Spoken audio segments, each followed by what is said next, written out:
a creator like me, you're probably tired. Tired of constantly creating content on the content hamster wheel. Tired of fighting the algorithm, having to adapt to every little change. Tired of keeping up to date on everything changing all the time and just not having any control.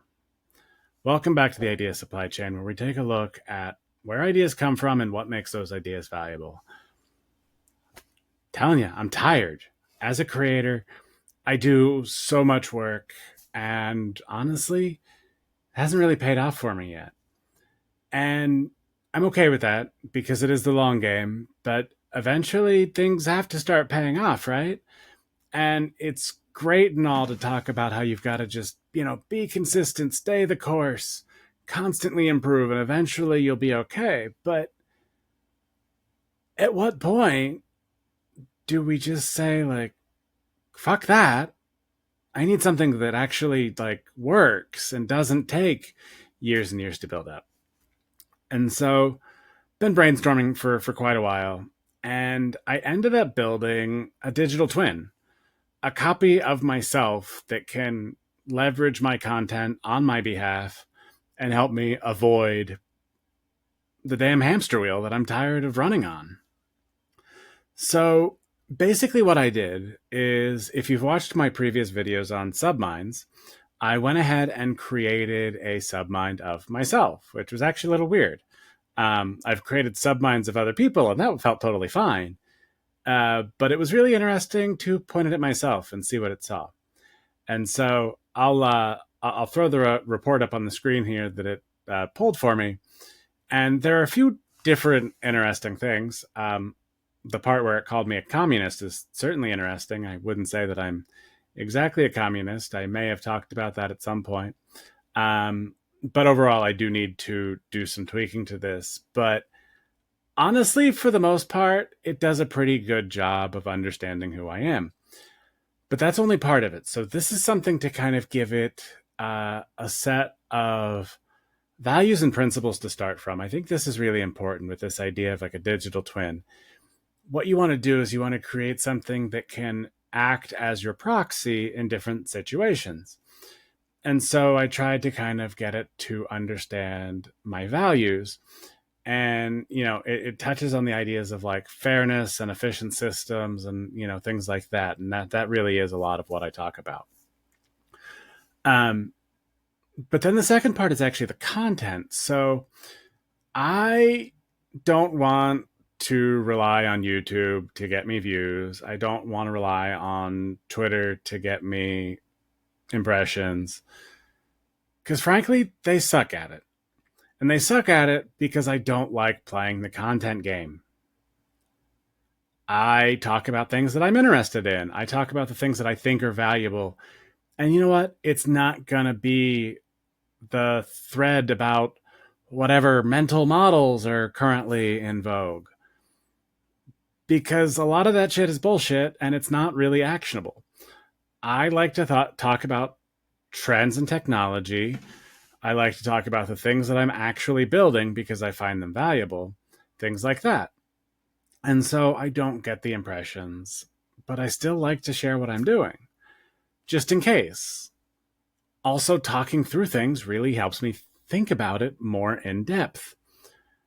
And so when I decided to kind of build my own digital twin, my own chatbot, one of the things I realized was this is a great way that once people discover me, I can direct them to my digital twin.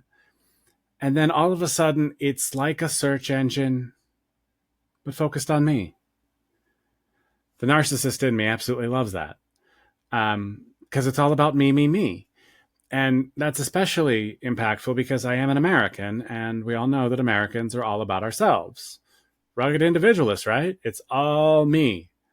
Sure, things like the roads and everything that, the government put down, they had nothing to do with it. It's all about me. Got to do it yourself, no matter what. Anyway, I digress. So I've got the chatbot now, and it's actually live if you go to chat.leoguinan.ai. You can go ahead and play with it. And so, honestly, what I want to do here is I want to get people from the audience of the world who discover me via any one of the million social networks that currently exist that I consistently have to test out and play with. Um, you know, Twitter so far is really the only one that I've got a terrible addiction to and have a really hard time putting down. So you find me there more often than not.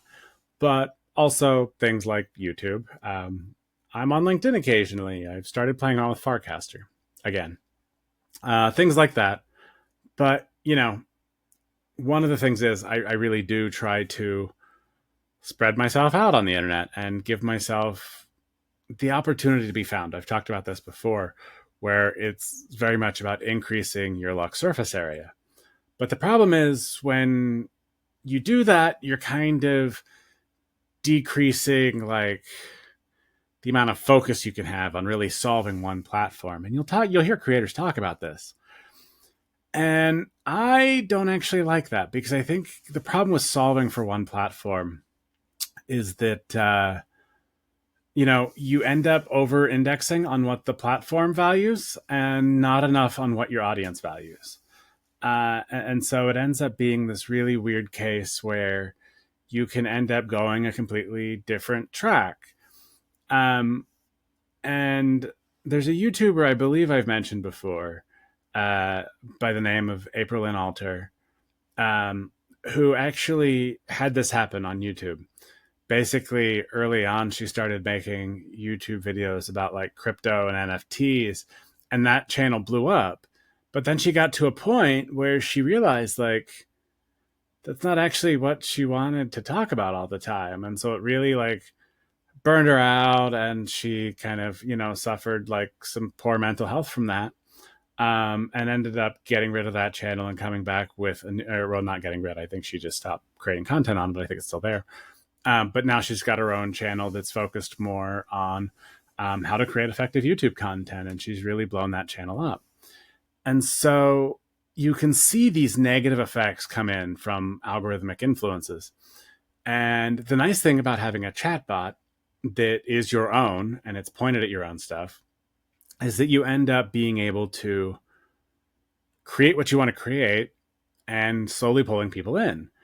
Because then once people discover the chatbot, they can kind of go around to all your different content. And honestly, I'm planning on having like more tracking built in there to where I can see like, oh, a user talked about this and looked at this and searched for this and clicked on this one. Because what this does is it really helps me understand what I don't have.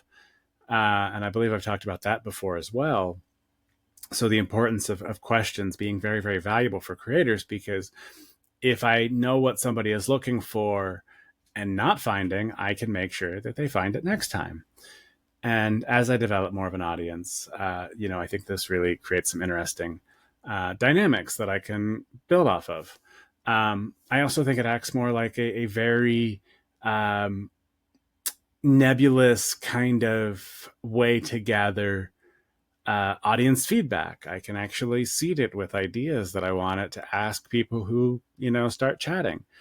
And I can build up profiles of people that aren't limited to, click this button if you're this type of creator, click this button if you're not, whatever. We do a lot of these like information gathering exercises, whether you've got a newsletter or anything like that.